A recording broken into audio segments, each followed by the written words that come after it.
नमस्ते सबको। मेरा नाम पूजा है। मैं अभी 18 साल की हूँ। गांव के पास के एक छोटे से शहर में रहती हूँ। लोग कहते हैं मैं थोड़ी सी सांवली हूँ, लेकिन चेहरा इतना नैन नुकीला है कि देखने वाले की नजर ठहर जाती है। मेरी आंखें बड़ी बड़ी हैं और जब मैं थोड़ा सा मुस्कुराती हूँ तो गाल पर एक छोटा सा डिंपल पड़ जाता है। शरीर भी अब धीरे धीरे बदल रहा है। कमर पतली, ऊपर वाली तरफ थोड़ी सी भारी हुई, और जब मैं टाइट सलवार सूट पहनती हूँ तो लोग की नजरें अपने आप इधर उधर हो जाती हैं। मैं खुद को देखती हूं तो लगता है जैसे कोई नई सी कोमल सी कली खिल रही हो। अभी सिर्फ खिलने लगी है, पूरा फूल नहीं बनी। मेरी मम्मी पापा दोनों सर्विस करते हैं, इसलिए मैं अक्सर अपने मामा जी के यहाँ चली जाती हूँ। मामा जी का नाम राकेश है, लेकिन घर में सब उन्हें मामा ही कहते हैं। उनकी उम्र लगभग 42 साल है। पत्नी गुजर चुकी है कई साल पहले, और उनका बेटा बाहर पढ़ता है। घर में सिर्फ मामा राकेश और उनकी पुरानी नौकरानी आंटी रहती हैं। मामा राकेश का बदन मजबूत है। पहले खेती का काम करते थे, अभी सुबह उठकर एक्सरसाइज करते हैं। उनकी आवाज भारी भारी है, और जब वह हंसते हैं तो पूरा घर गूंज उठता है। एक बार की बात है, समर की छुट्टियां शुरू हुई थीं। पापा ने कहा, पूजा, तू मामा राकेश के यहाँ जाकर कुछ दिन रह ले। वहां हवा पानी अच्छा है और पढ़ाई भी शांति से हो जाएगी। मैं खुश हो गई, क्योंकि मामा राकेश के घर में बहुत मजा आता था। उनके घर के पीछे एक पुराना पीपल का पेड़ था, जिसके नीचे बैठकर मैं किताबें पढ़ती थी। मामा राकेश हमेशा कहते, बेटा यहां आकर अपने को बिल्कुल घर जैसा समझ। बस से उतरते ही मामा राकेश स्टेशन पर खड़े थे। उन्होंने मुझे देखते ही बड़ी सी मुस्कान दी और बोला, अरे मेरी गुड़िया आ गई। कितनी बड़ी हो गई है तू, पहले से और भी सुंदर लग रही है। उनकी नजर मुझ पर से थोड़ी देर तक गई, जैसे मुझे पूरा देख रहे हो। मैं शर्मा गई और सिर्फ नमस्ते मामा बोल पाई। उन्होंने मेरा बैग उठाया और गाड़ी में बैठे हुए मेरा हाथ पकड़ के बोला, चल घर चलते हैं, बहुत गर्मी है आज, तू थक गई होगी। घर पहुंचते ही आंटी ने पानी का गिलास दिया। मामा राकेश ने मुझे अपने कमरे में बिठाया और खुद मेरे सामने बैठ गए। उनकी आंखें मेरी तरफ देखते हुए बोली, पूजा, अब तू यहाँ कुछ दिन रहेगी ना? मैं अकेला पड़ा रहता हूँ, तेरा आना जैसे घर में रोशनी आ गई। उनकी बात सुनते हुए मुझे थोड़ा सा अजीब लगा, लेकिन अच्छा भी लगा। फिर उन्होंने हाथ आगे बढ़ाया और मेरे कंधे पर हाथ रख के बोला, देख तेरी यह नरम स्किन कितनी सॉफ्ट है। गांव की हवा से और भी ग्लो आ गया है तुझमें। मैं नीचे देखती रही। उनका हाथ थोड़ी देर तक वहां रहा, फिर धीरे से हटाया। उस रात खाना खाते वक्त मामा राकेश मेरे बिल्कुल पास बैठ गए। आंटी किचन में थी। उन्होंने रोटी तोड़ते हुए कहा, पूजा, तू अब बड़ी हो गई है। लड़कियों के शरीर में कई तरह के बदलाव आते हैं। कोई दिक्कत तो नहीं होती ना? मुझे बता देना, मैं सब समझता हूं। उनकी आवाज में एक ऐसी गहराई थी कि मैं सिर्फ सर हिला पाई। रात को सोते वक्त मैं सोच रही थी, मामा राकेश इतना प्यार करते हैं मुझसे, लेकिन उनकी बातों में कुछ और भी जैसे छुपा है। दूसरे दिन सुबह मैं जल्दी उठ गई। मामा राकेश पहले से ही आंगन में बैठे चाय पी रहे थे। उन्होंने मुझे देखते ही मुस्कुराकर कहा, आजा पूजा, मेरे पास बैठ। मैं उनके बगल में बैठ गई। वो मेरी तरफ देखते हुए बोले, रात को ठीक से सोई? कोई सपना तो नहीं देखा ना? उनकी आंखों में एक ऐसी चमक थी कि मैं शर्मा गई और बोली, हाँ मामा, अच्छे से सोई। फिर उन्होंने अपनी चाय की चुस्की ली और धीरे से बोले, तू अब 18 की हो गई है ना? लड़कियों के मन में भी बहुत कुछ चलता है इस उम्र में। कभी कभी शरीर भी कुछ अजीब अजीब महसूस करता है। अगर तुझे कुछ भी लगे, जैसे गर्मी हो या बेचैनी, तो मुझे बता देना। मैं तेरा मामा हूं, सब समझ सकता हूं। उनकी बात सुनकर मेरे गाल लाल हो गए। मैंने सिर्फ सिर हिलाया। उस दिन दोपहर में मामा राकेश ने मुझे पुराने स्टोर रूम में बुलाया। वहां बहुत सारी पुरानी चीजें रखी थीं, पुरानी अलमारी, लकड़ी के बक्से। उन्होंने कहा, पूजा, ये देख, तेरी मासी की कुछ पुरानी साड़ियां हैं, तू ट्राई करके देख, शायद तुझे पसंद आए। मैंने एक हल्की सी साड़ी निकाली जो बहुत पतली और सॉफ्ट थी। मामा राकेश बोले, ट्राई करके दिखाना। मैं देखूंगा कैसी लग रही है। मैंने स्टोर रूम के कोने में खड़े होकर साड़ी पहननी शुरू की। मामा राकेश बाहर की तरफ मुंह करके खड़े थे, लेकिन उनकी पीठ मेरी तरफ थी। जैसे ही मैं ब्लाउज का हुक लगा रही थी, मेरा हाथ फिसल गया और हुक खुल गया। मैंने घबराकर कहा, मामा।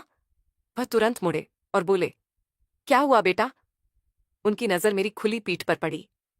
उन्होंने धीरे से आगे बढ़कर मेरे कंधे पर हाथ रखा और बोला, डर मत, मैं लगा दूंगा। उनकी उंगलियां मेरी पीठ पर लगते ही मेरे शरीर में एक अजीब सी सहरन दौड़ गई। उन्होंने बहुत धीरे धीरे हुक लगाया, लेकिन हाथ थोड़ा ज्यादा देर तक मेरी कमर पर रुक गया। बहुत नाजुक है तेरा बदन, उन्होंने फुसफुसाते हुए कहा। ऐसे ही रहना चाहिए, कोई जोर से छू भी ना सके। फिर उन्होंने मुस्कुराकर कहा, अब ठीक है। मैंने हाँ में सिर हिलाया, लेकिन दिल जोरों से धड़क रहा था। साड़ी पहनकर जब मैं बाहर आई, तो मामा राकेश मुझे घूरते हुए बोले, वाह, कितनी प्यारी लग रही है मेरी पूजा। जैसे कोई परी उनकी नजर मेरे ब्लाउज की तरफ बार बार जा रही थी। शाम को हम दोनों छत पर बैठे थे। आसमान में तारे निकल आए थे। मामा राकेश ने मेरे हाथ को अपने हाथ में ले लिया और बोले, पूजा, तू यहां रहकर मुझे बहुत अच्छा लग रहा है। अकेलेपन में तू जैसे मेरी जान वापस ला रही है। कभी कभी तो लगता है तू मेरी अपनी बेटी नहीं, बल्कि कुछ और है। उनकी बात अधूरी छोड़ दी। मैंने पूछा, कुछ और मतलब? वो हंसे और बोले, बड़ी हो जाएगी तो खुद समझ जाएगी। रात को खाना खाने के बाद आंटी सोने चली गई। मामा राकेश ने मुझे अपने कमरे में बुलाया और कहा, आ थोड़ी देर बातें करते हैं। उन्होंने बिस्तर पर बैठकर मुझे भी बुलाया। मैं उनके पास बैठ गई। वो मेरे बालों में हाथ फिराते हुए बोले, तेरे बाल कितने मुलायम हैं, और यह खुशबू।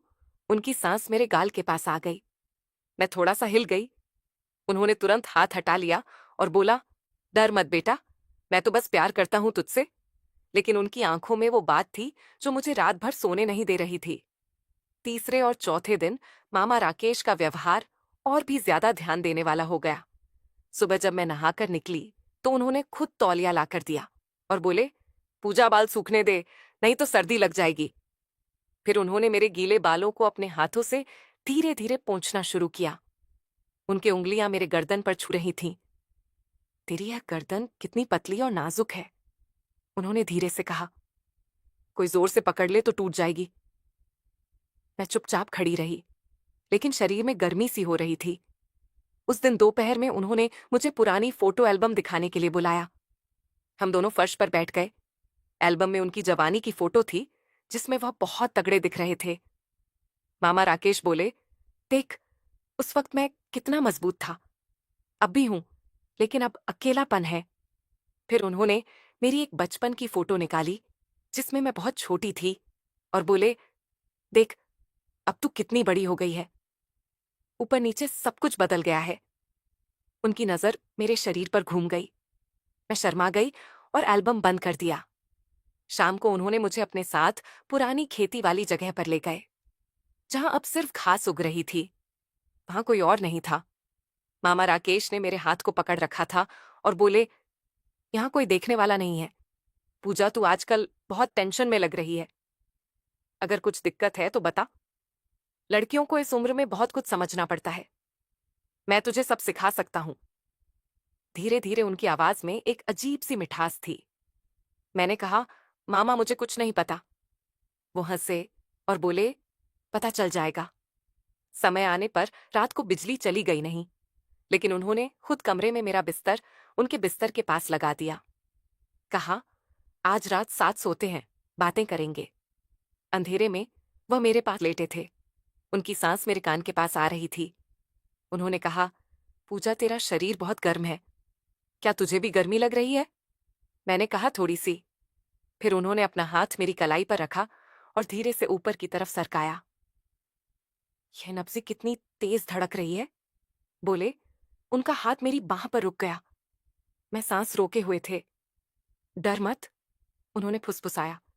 मैं तेरा मामा हूं, बस तुझे अच्छा महसूस कराना चाहता हूं। लेकिन उन्होंने हाथ और आगे नहीं बढ़ाया, बस वहीं रुक गए। मैं पूरी रात करवटें बदलती रही। सुबह उठकर मैंने सोचा कि अब कुछ होना चाहिए या नहीं, लेकिन मामा राकेश ने कुछ नहीं कहा, सिर्फ मुस्कुराकर ना कराया। 5वें दिन सुबह मामा राकेश ने मुझे बुलाया और बोले, पूजा, आज तेरे पापा का फोन आया था।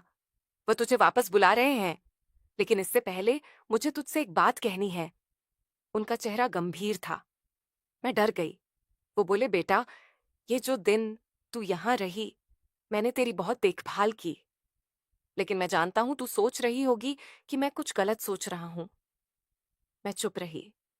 उन्होंने आगे कहा, सच कहूं तो तेरी माँ ने मुझे कहा था कि तुझे यहाँ भेजें।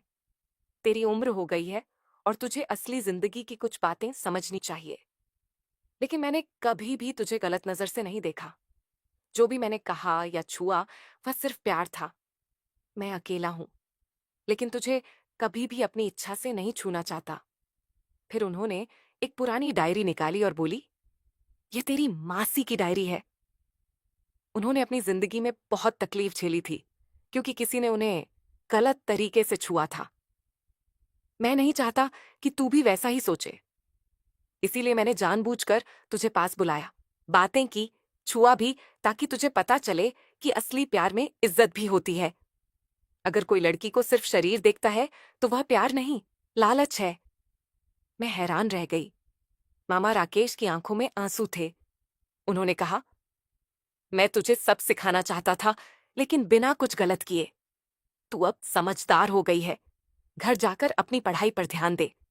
और याद रख, कोई भी मामा, चाचा या कोई भी हो, अगर तेरी इज्जत नहीं करता तो दूर रहना। उस दिन शाम को जब मैं बस पर चढ़ रही थी तो मामा राकेश ने मुझे गले लगाया और बोले, मेरी अच्छी बेटी, हमेशा खुश रहना। उनकी आंखों में वही पुराना प्यार था, लेकिन अब वह प्यार साफ और सच्चा लग रहा था।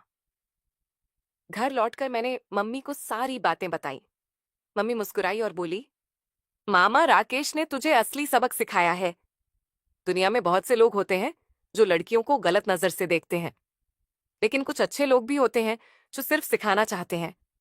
आज भी जब मैं मामा राकेश को याद करती हूँ तो लगता है कि वह सच में मेरा अच्छा मामा थे। उन्होंने